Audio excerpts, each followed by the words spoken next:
Bienvenue à Limoux, dans ce lieu magique et émouvant, dédié au piano et à son histoire.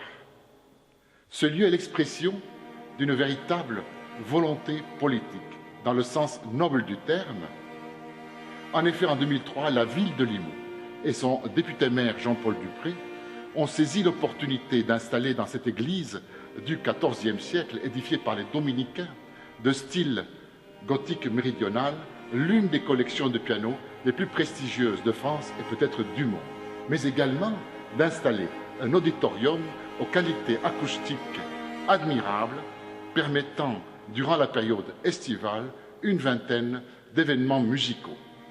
Ce musée du piano s'inscrit tout à fait dans l'histoire d'amour entre Limoux, la musique, la fête et le partage.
Bonjour, je m'appelle Jean-Jacques Trenc, je suis accordeur de piano, membre de l'Association française des accordeurs de piano, actuellement Europiano France.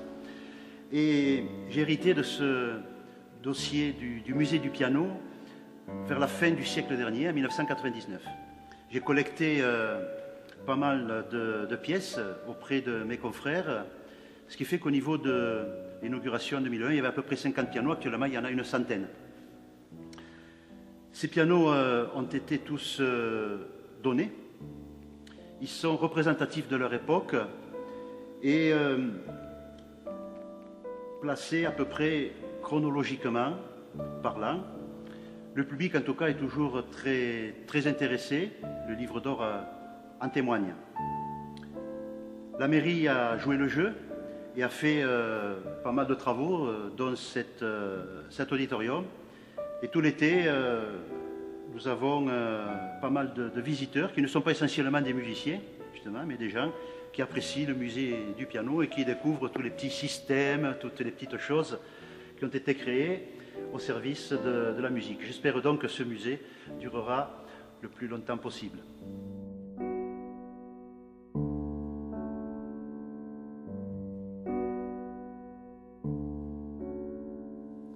J'adore évidemment faire des visites au musée. J'en fais pas beaucoup, il ne faut pas que ce soit contraignant quand même, mais j'ai mes petits chouchous. Mes petits chouchous que vous allez découvrir au musée. Il y a d'abord le fameux piano carré. Vous verrez, le piano carré n'est jamais carré, il est rectangulaire. Symbole de l'époque monarchie de Juillet, époque romantique, époque Chopin, comme vous voulez, en tout cas autour des années 1830. Ensuite, il y a par exemple le piano pont ou niche de chien, même époque. Vous avez le piano girafe, ensuite vous avez le piano à clavier basculant, vous avez le piano harmonium, où les deux sont conjugués, vous avez toutes sortes de pianos mécaniques, automatiques, etc. Alors parmi les questions qu'on me pose, on me dit souvent, est-ce que vous avez des harmoniums par exemple? Eh bien on n'en a pas, puisque l'harmonium, s'il y en a un inséré dans un piano, il fait partie du musée, il a le droit d'y être, mais tout seul, on ne peut pas. L'orgue aussi, l'orgue ce n'est pas un piano, c'est un système à air avec des tuyaux, donc on n'a pas d'orgue à part celui qui trône dans l'église. Voilà, donc c'est tous ces pianos, mais ce sont mes petits-enfants, hein, ce sont mes bébés que j'adore. Je pourrais raconter une histoire particulière sur chacun d'eux, mais je vous laisse quand même le soin de découvrir par vous-même tout ça.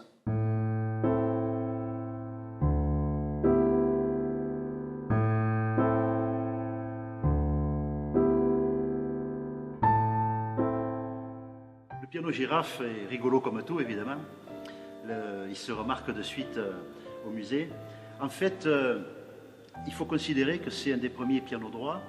Le piano droit, c'est le dernier instrument qui a été abouti dans les années 1830 à peu près. Avant, il y avait le piano à queue et le piano carré. Et le piano girafe, si vous voulez, c'est la verticalisation d'un piano à queue. Mais vu son instabilité, vu le résultat qu'il donnait, il ne pouvait pas durer. Il a été créé, il a vécu l'espace d'une cinquantaine d'années, on va dire entre 1800 et 1850 seulement. Et on peut le comparer à d'autres pianos de la même époque. Il y avait par exemple le piano lyre, le piano harpe, le piano secrétaire, le piano armoire, tout ce que vous voulez. Le piano carré, c'est le piano symbole de l'époque romantique. Le piano carré a été inspiré par ce qu'on appelait à l'époque le clavicorde, un instrument de forme rectangulaire, comme une sorte de valise, de mallette si vous voulez. Le clavicorde était très faible au niveau intensité sonore, le piano carré un peu plus important. C'est justement cette course au son, à la puissance sonore qui a tué le piano carré, puisque il a grandi au fur et à mesure des époques pour remplir ses salons dans la monarchie de Juillet, mais on ne pouvait pas l'agrandir outre mesure sans qu'il devienne trop important, trop mastoc. Résultat, il a été supplanté très rapidement par le piano à queue, l'autre piano de cette époque.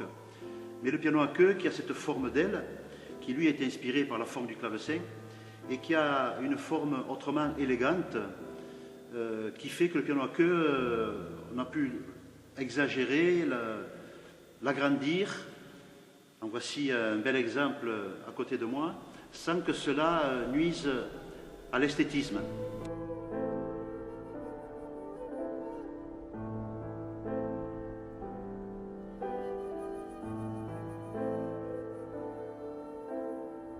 Le piano à queue, eh bien, vous en avez un à côté de moi. C'est le premier qui a existé. C'était un piano à queue, inspiré évidemment par le clavecin, par sa forme. C'est un Italien en 1700, il s'appelait Cristofori, et il a eu l'idée de mettre des petits marteaux à la place des fameux sauteraux dans le mécanisme de l'instrument.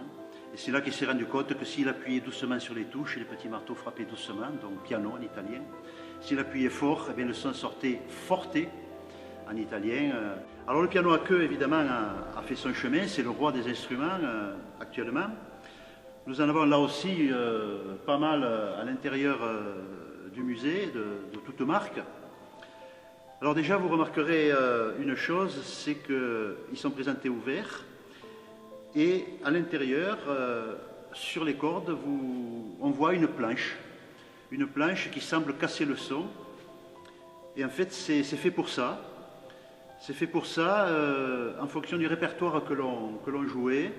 Eh bien, on voulait le piano sans cette planche, grand champ, pour les solistes, ou alors le son un petit peu étouffé quand c'était pour du duo, du trio, ou alors de la musique d'ensemble.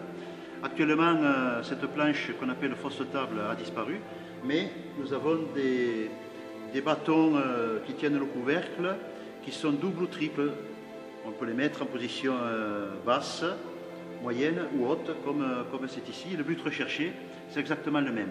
L'habillage du piano, comme on dit, situe à peu près l'époque, parce que le piano est obligé de suivre les modes. C'était un instrument, comme disait Flaubert, indispensable dans un salon.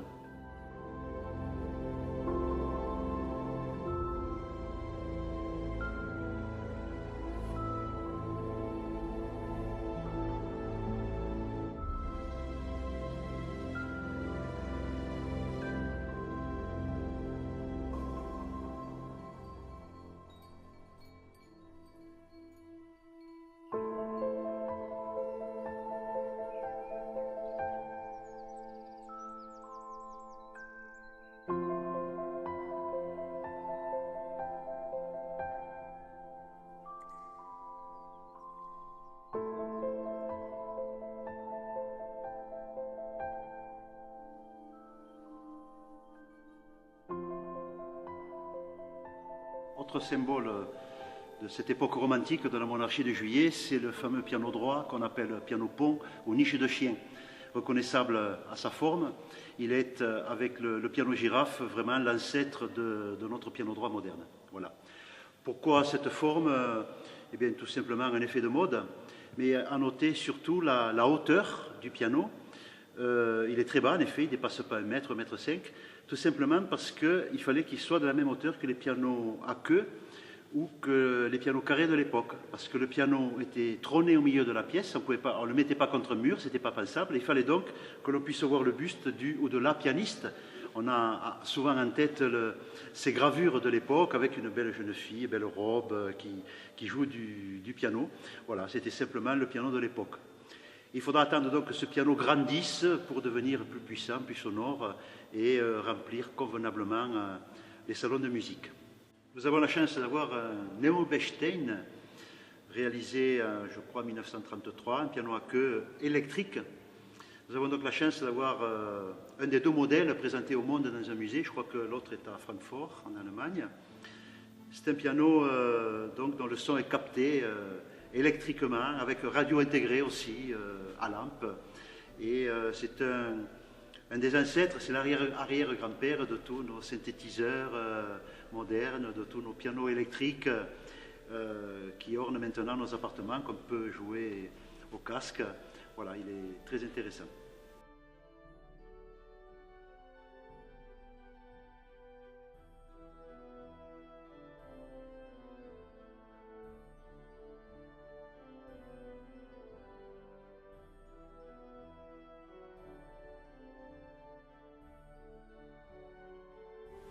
J'ai souhaité une chapelle dans ce musée à l'évolution du piano, l'évolution intérieure, du fameux cadre en bois jusqu'à notre cadre fonte moderne, en passant par toutes ces constructions avec des barres, 1, 2, puis 3, puis 4, tout ça est boulonné, entretoisé, puis on arrive enfin au fameux cadre en fonte, cadre métallique.